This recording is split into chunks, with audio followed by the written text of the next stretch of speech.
देखिए और प्रश्नावली 8.4 का 8.4 बनाने के लिए बोर्ड पर ध्यान दीजिए।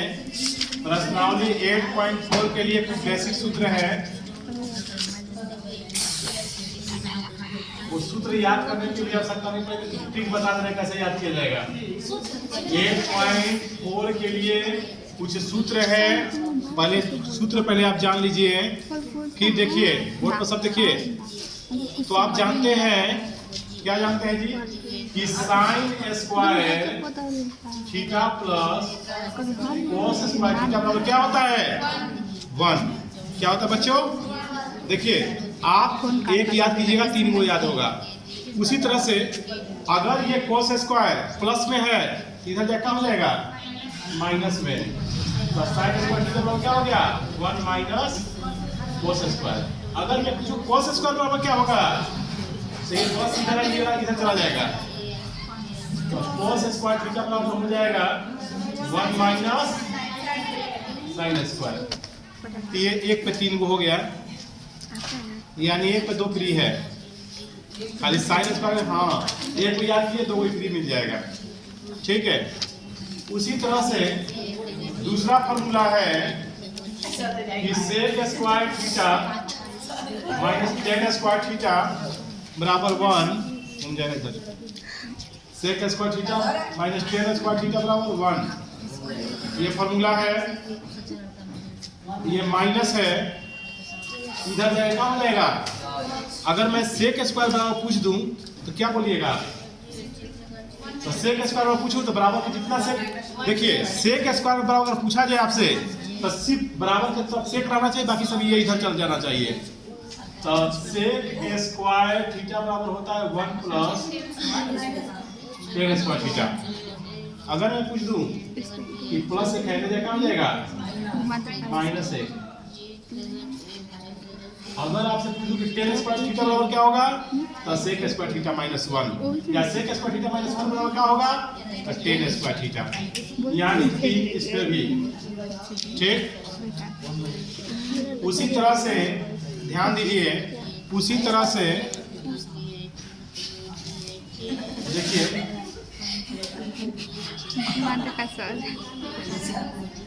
Cosec square theta minus cosec square theta minus cot square theta बराबर 1। कोसेक स्क्वायर थीटा बराबर माइनस कोट स्क्वायर थीटा बराबर 1। ये माइनस है, इधर जाके क्या हो जाएगा प्लस में, प्लस कोट स्क्वायर थीटा। ये माइनस इधर जाके क्या हो जाएगा प्लस में, यानी कोसेक स्क्वायर बराबर से पूछा जाए तो हो जाएगा 1 प्लस कोट स्क्वायर थीटा।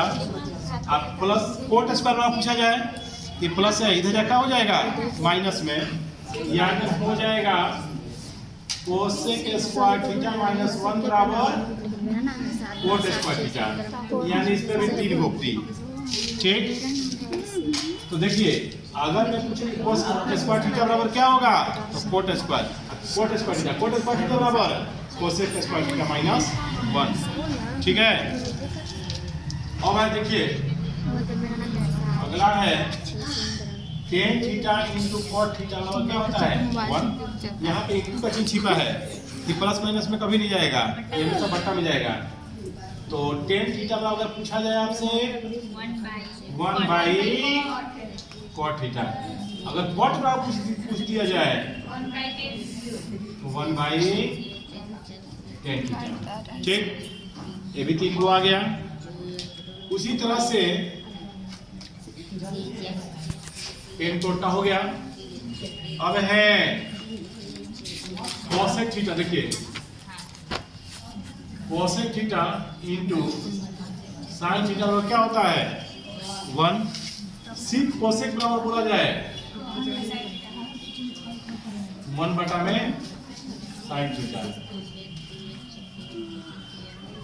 या साइन बराबर पूछा जाए तो 1 बटा में कोसेक थीटा। इस पे भी 3 को हो गया। Cosec theta into sine theta बराबर 1। सिर्फ कोसेक बराबर 1 बाई साइन, साइन बराबर 1 बाई कोसेक। ठीक है। उसी तरह से और 3 चॉइस पे है कि sec theta into cos theta बराबर क्या होता है 1। अगर सिर्फ आपसे सेक बराबर पूछा जाए क्या बोलिएगा? हाँ 1/cos थीटा। आप कॉस बराबर पूछा जाए तो 1/sec थीटा। बहुत अच्छा, ठीक है। उसी तरह से टेन थीटा का देखिए यहाँ पर 1/cot होता है, लेकिन टेन थीटा के और एक फॉर्मूला होता है साइन थीटा बटा में कॉस थीटा, और कॉट का 1/10 होता है तो कॉट का वो फॉर्मूला होता है कॉस थीटा बटा में साइन थीटा। इस तरह से टोटल देखिए 3, 6, 9, 12, 15, 18, 2, 20 फॉर्मूला है। इस पे आप हल कर सकते हैं, ठीक है। अच्छा देखिए एक बात और बता रहे हैं आपको, थोड़ा सा इसी बता दे रहे हैं हम। अगला चैप्टर में जो काम करेगा उन्नयन कोण क्या होता है। उन्नयन पहले देखिए उन्नयन कोण में क्या होता है और अवनमन कोण होता है। तो उन्नयन कोण ऐसा कोण होता है जिसमें नीचे से कोई ऊपर वस्तु देखा जाएगा तो उन्नयन कोण बनता है। क्या बनता है? उन्नयन कोण। हाँ नीचे से कोई अगर ऊपर वस्तु देखा जाएगा तो उन्नयन कोण बनता है, और ऊपर से कोई नीचे देखेगा तो अवनमन कोण बनता है। जैसे मान लीजिए एक सुनिए उन्नयन कोण के बारे में जान लीजिए। उन्नयन कोण के बारे में जान लीजिए, सुनिए। एक देखिए एक घर ऐसा है, ठीक है, ये ध्यान दो जी। एक घर है और ये जमीन है, यहाँ पर कोई खड़ा है ऐसे, और नीचे से कोई देख रहा है इसको, ठीक है, नीचे से तुम देख रहा है इसको, ठीक है। तो जो ये कोण बनेगा इसके आँख से और इसके आँख से यहाँ पे बनेगा कौन सा कोण? उन्नयन कोण। कौन सा कोण बनेगा? उन्नयन कोण, ठीक है। ये कौन सा कोण है? तो उन्नयन कोण है, ठीक है। तो ये जो कोण बनेगा इसका नाम क्या है? उन्नयन कोण।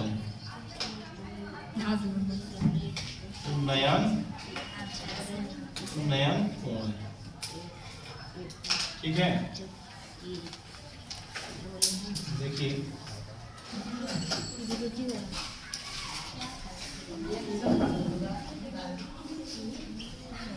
ये जो कोण है कौन सा? उन्नयन कोण।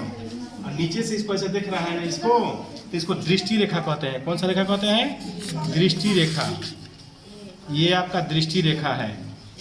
यहाँ से नीचे से देख रहा है, यहाँ से व्यक्ति, तो ये मेरा जो रेखा कहलाता है दृष्टि रेखा। दृष्टि रेखा, ठीक है। उसी तरह से अगर मान लीजिए उन्नयन कोण तो हुआ, अब देखिए अवनमन कोण है। अवनमन कोण है,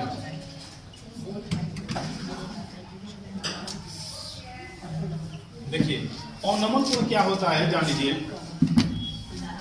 सुनिए मान लीजिए कि घर है, घर पे छत है, तो तुम छत पे जब सीधा गए यहाँ पे तो तुमने जब छत पर गया तुम, तो ऐसे यहाँ पर तुमने गया तो सीधा पहले तुम ताकोगे। कहाँ ताकोगे? तो दृष्टि रेखा कहाँ से चला गया? सीधा, ठीक है। दृष्टि रेखा कहाँ चला गया? सीधा ऐसे। तो तुमने क्या किया कि जमीन है, यहाँ पर किसी व्यक्ति को देख रहे हो, पहले छत में तुम ऐसे जाओगे, पहले कहाँ ताकोगे? सीधा ऐसे। पहले तुम ऐसे ताकोगे, तो ऐसे जो सीधा रेखा है वो दृष्टि रेखा है, फिर उसके बाद ऐसे नीचे ताकोगे। तो जो ऊपर से तुम ताकोगे नीचे कोण बनेगा तो वो बनता है अवनमन कोण। कौन बनता है बच्चों? अवनमन कोण। ये कौन सा कोण बन गया यहाँ पे? अवनमन कोण। अवनमन कोण। ये जो कोण बनता है ये भी कोण, ये दोनों कोण है, ये बराबर होता है कि एकांतर कोण बराबर होते हैं ना। तो एकांतर कोण से क्या होते हैं? दोनों बराबर होते हैं। और नमन कोण।